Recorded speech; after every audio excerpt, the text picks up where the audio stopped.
Hey guys, my name is Jonathan Melching, and today I'm going to show you how to properly check on your vehicle's maintenance and see, what needs to be done. But first, I want to explain to you what happens if you don't check on your vehicle's maintenance or maintenance records or, check up on it. What will happen is, you won't notice if something's low. Let's say your oil's low and your car doesn't tell you that your oil is low or it needs to be changed. What happens is that oil gets dirty and it reduces the life of that part of your engine. Same thing with tires. You don't rotate your tires go bald on one side and you gotta get new tires. It costs money. And it's everything on your car is a part. And if you don't check up on it, you will have to end up replacing that part. Meanwhile, you could just save a lot of time and a lot of money if you just check on your vehicle. It's so easy. Now let me show you.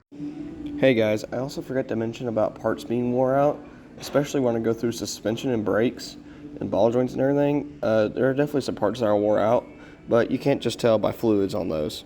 So yeah, because they don't require fluid. So first things first, you gotta pop your hood, just like that. Okay, first things first, now that I got the hood open, let's check the oil. Oil looks pretty good. It's in the safe. It's not too dirty. It's fairly fresh because I just put a quart in because this thing leaks. I forgot to mention about the color of the fluids. The darker it is, usually means there's more material in it, and so that usually means it needs to be changed. Too clean, maybe that might be a sign that something keeps getting fluid added for a reason. Now usually when you check your transmission fluid, you want to check it when the vehicle's running, but right now we're just looking at what it looks like just to check on the transmission's health. So same as the engine oil, we're going to check the transmission fluid. Right here, pull the dipstick, and you really want to look at the color of it. See how it's that bright, nice red? That's a good, oh look at that. It's a good color.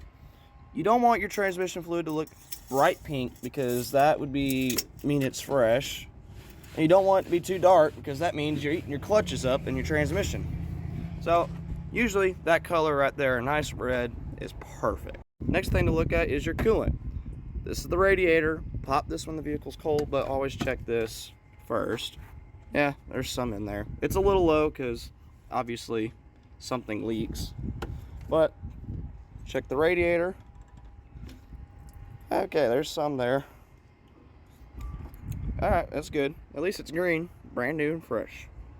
Hey guys, I promise this is the last time I'm going to be butting in, but always check your coolant when the car is cold and it hadn't been started in a while, or else you'll get a face full of coolant and it's not a good sign. Yeah, anyways. Another thing people don't really look at is your power steering fluid. Just like, your transmission and your engine oil, you want to check the level of it. Power steering fluid's exactly the same as transmission fluid in most cases, so yeah. Check it when it's cold and check it when it's hot. Here's a one-off thing. Check your brake fluid. See where the level is? Right under full, so that's perfect. Also want to check it, make sure there's no water in there. Looks great, so that's good to go. Next thing, let's check the tires. Since it's the one thing that touches the ground, it's very important to, check on the health of them. Things first, check the tread. Check the wear, make sure there's no problems. Notice how it's nice and evenly worn. There's plenty of tread left. These are good tires. Good for who knows how many miles, but you do want to rotate them every now and then, so keep that in mind. Another thing to look for on tires is to look for cracking, see if the sidewall's cracking, or if you start to see splitting on the tire, that's not a good sign, and you might need to look into a new pair sooner or later. Let's check the pressure. See this little valve stem right here? Get your air pressure gauge, and just right there. These tires should be at 40, 35 to 40, and they are sitting at, come on, focus. There we go. Perfect. Now you're going to want to do that on all 4 tires, but I just did it on this one just to show you, what to look for. So, next thing, we're going to check on the suspension and the brakes. Okay, now that I got my truck jacked up safely, we're going to check on the wheel bearings, the ball joints, tie rods, and the brakes while we're down here. Super simple. First, check the tie rods, give the tire a good shake. Notice that movement. That's a prime example of what you don't want to see.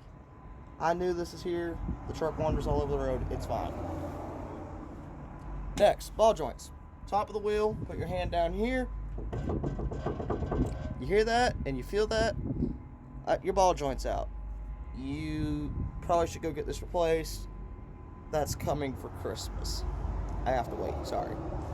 Now, wheel bearing, give the wheel a good spin. Usually, you can feel a wheel bearing when you're driving. It'd feel like a vibration or something. I know these are fine. I don't hear any grinding or anything. These are A-okay. And lastly, let's look at the brakes. You know, I'm not taking my wheel off because I'm lazy. But let's give it a good look. I can see them perfectly. The rotors are nice and shiny, perfect, no deep scratches or grooving, and my brake pads have plenty of meat. That's it. That's all you need to do to check up on your car. It is so stupidly simple.